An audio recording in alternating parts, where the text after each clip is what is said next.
What's up, everybody? Welcome to a new episode of $1,000 Car Guy. Today we're doing some hood rat stuff.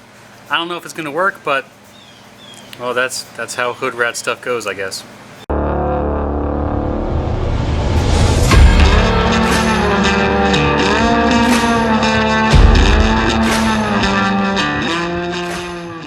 Where to begin? I'm gonna try and cut this short. So here's like a B&M shifter cable or a generic shifter cable, but mine doesn't have threaded ends, so this doesn't really work for my application. After I did some other hood rat stuff using this wire lug to connect to my B&M shifter to right here, and I really like this thing. It works great. I got it for a stupid cheap price, but in order to get it to work in the old Miata cart, I'm gonna have to spend another $100 to get a new cable and the correct shifting brackets, and well, we're not about that on this channel. So what I'm going to attempt to do is create a real ratchet shifter. Ding! You get the point. In order for you guys to know what's going on, you're first going to have to understand what's happening underneath. So, well, it's dark. See that thing right in the middle? That is the shift lever or bracket, whatever you want to call it, that goes onto the mechanical part on the transmission that ratchets up and down. So the idea is that you go from park to reverse to neutral to drive and forward and blah blah blah blah. So the original plan was to hook up the B&M shifter cable to here, and you put a bracket along here, and then you run the cable up through the trans tunnel and such. But mine's not going to work, and I'm not going to spend another $100 on this pig. I'm done spending money on it. So what we're going to do, I'm going to hole saw through the side of my trans tunnel and actually stick this whole ratchet assembly onto it. It's a 15mm nut that's attached to that bracket, and well, I'll worry about everything that's wrong with it after I get the hole saw done. Wish me luck. Note to self, don't use wooden hole saws on a metal body, they don't work. So we're going to try using the correct tool, which is a step drill bit. I do apologize for the lighting, but so everything seems to be a success.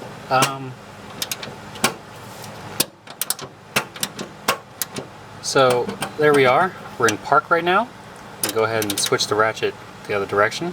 So we go from park to reverse, neutral, drive, 3, 2, 1, and then that's it. We're bottomed out in the transmission. So if we go backwards, we're in first, second, third, drive, neutral, reverse, park, and that's it. We're maxed out again.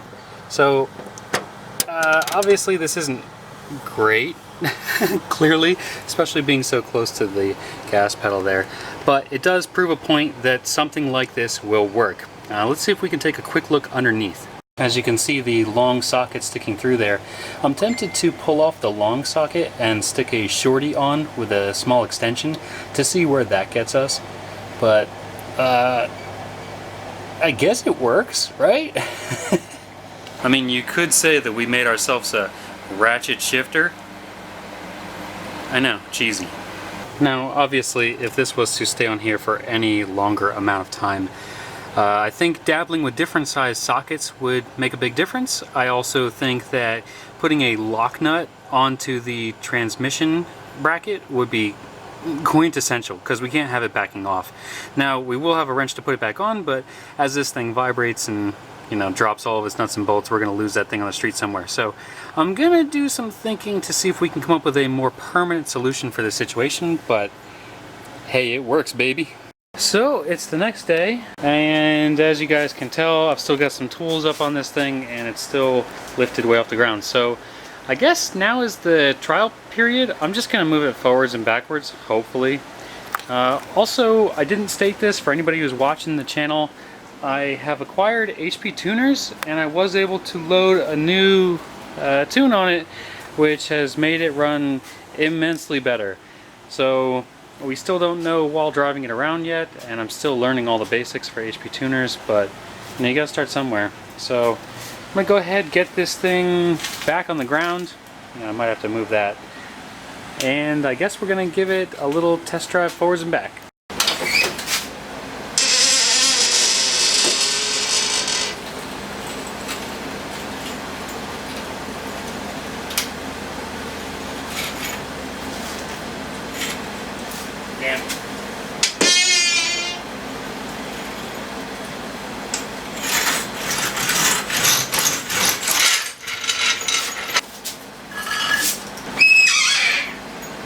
The idea is we're going to start it up, let it idle for a second, try and get it down into reverse, move backwards a smidge, and then put it down to drive and move forwards a smidge, and we'll call that a success.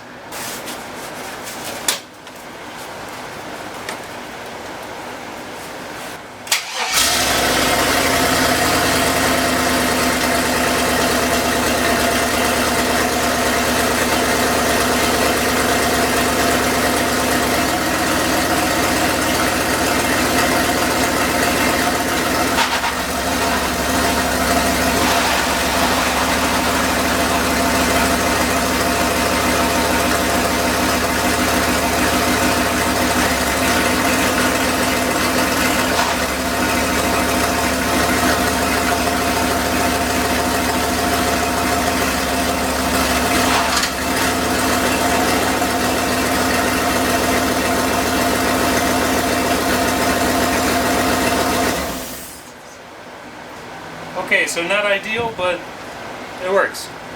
That's going to conclude today's festivities. I hope you enjoyed this super short episode. So stay tuned. There's lots of more shenanigans to go downs with, and I'll see you on the next episode. Bye.